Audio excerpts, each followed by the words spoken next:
Hey guys, welcome back. So in the last video we discussed how we can read and write files, and we discussed about various options we have, how we can read and what things we should care, and decided that we will talk about iterator and generator in this video. Whereas it is better to discuss them when we already know classes and magic functions in Python. So that's why let us complete exceptions first. Also, there is an announcement like this will be our last video in this series of Python basics. So, and for advanced topics, there will be another series coming in which we will share one video every week on Wednesday. So let's see what are the exceptions in Python and how we can handle them. What are the uses of these?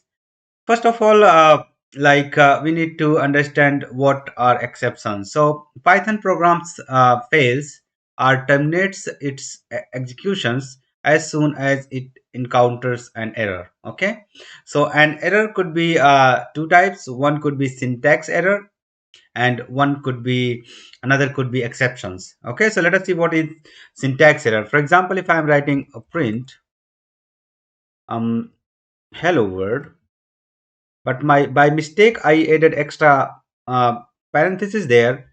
This is syntax error because program is not supposed to have this extra parenthesis after the first parenthesis. If we will run it, it will throw like syntax error unmatched parenthesis, and it also says like where the error is. Okay, whereas exception is simply like, for example, you divide c is equal to 1 by 0. So syntactically it is correct because there is no syntax error. But when it will try to when it will try to execute it, the system will fail. Okay, so if we run it, it will say division zero division error, division by zero error. Now the question comes is like um, what is the use of handling exceptions, because the system is going to fail anyway. So the idea is to fail gracefully. You give them a proper message that what happened, why the system is failing, and what is the solution for that. I mean, what is the possible solution for that? So this is where exception comes handy to handle the error gracefully and suggest some solution or suggest why it happened. Okay, so it makes user a bit more aware that it is something that is not expected as a input that was not correct. Okay, so let us dive in and check what are the various exceptions that we can raise, and what are the various options we have. Okay, so first thing we can do simply raise keyword to raise exceptions. So let us say a simple example, say let us say we have a is equal to 10, and if a is less than 100, raise exception, the number is less than 100. So this is the simplest form where how you can use exception. So simply use range keyword and then exception. Okay, and if I will run it, we will get the output is simply like exception, the number is less than 100. So uh, instead of simply throwing the system error, it's better to give them a proper explanation or possible explanation that why the error happened. Okay, now let us try a simple or the basic a try catch exception. That is the most common way of handling it. So let us say we have a list of items, and let us say we have a 0, and let us say we have b, and let us say we have a number. Okay, now let us loop over for item in list, and let us say we want to say try, and let's say one by item, and let us say this is result.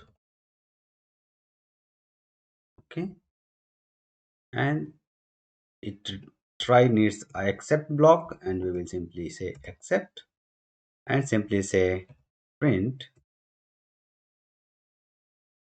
sys dot x info 0. So this will print us what is the exception, what exception actually occurred. Okay, and let us print results. So as soon as it uh, runs properly, we will break the loop and simply return the, let us print item as well.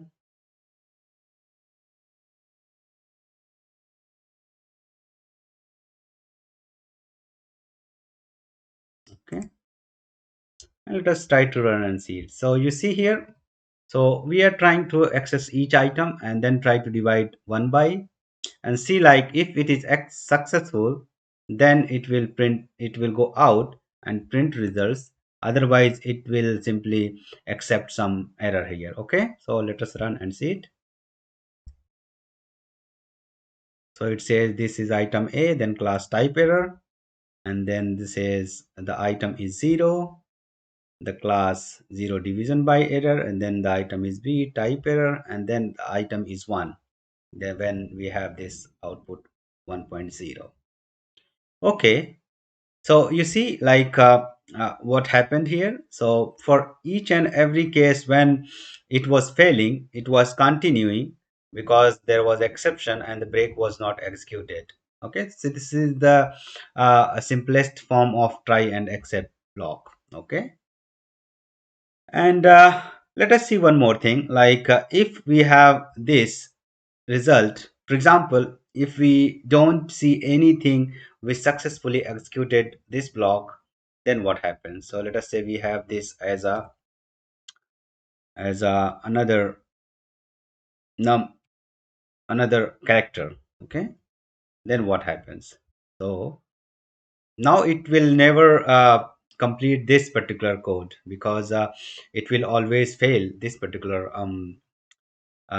expression. Okay, so now it will throw error here as well. Now you see there is a name error, name result is not defined because this code is never executed successfully. So if we have a situation where we want to execute a code block which is dependent on this particular code, like it that will only execute when this is successful, we use simply else block in exceptions. Okay, and we will simply remove this, and now let us run and see it. So you see it says the result is 1.0, so on. Okay, also we can catch exceptions with names as well. For example, we can simply say like here, so we can say here it is a type error and zero division error, so we can simply say accept type error and then simply say print it's a type error. So this is useful when you know that what kind of error is going to happen in advance. If you don't know, simply don't put anything, it will accept everything. uh, uh, and also you can say accept, so the next one is zeros division error. Okay, and then you can simply say that so this is like being a bit so if you know that there are many kind of exceptions going to happen with that particular use case, so you catch them separately and inform the user what particular type of error happened. Okay, so it's like zero division error.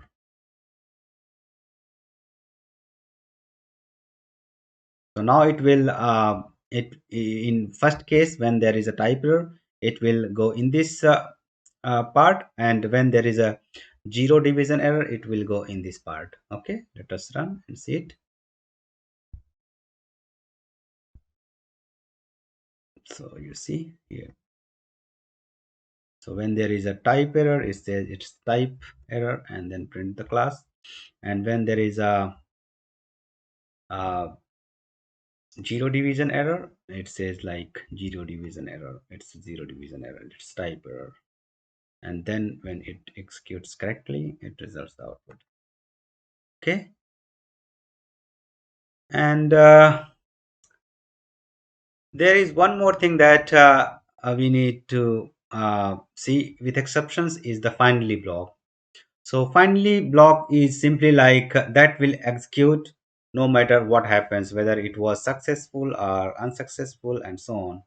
So this is simply like you can add a finally keyword at the end, and then you can say print this will execute whatever. So this code block will execute whatever happened in this remaining code block. Okay, so let's run and see it. Let's move it to here. Okay, so now you can see like the item is it's a type error class. This will execute whatever. So this particular code block will run for each and every item, whether it was successful or not successful. Okay, so I think that's all we need to know about exceptions. And this will conclude our Python basics. I will add some assignments to improve your coding skills. Okay, then. Thanks for watching. Bye for now. Take care. See you in the next.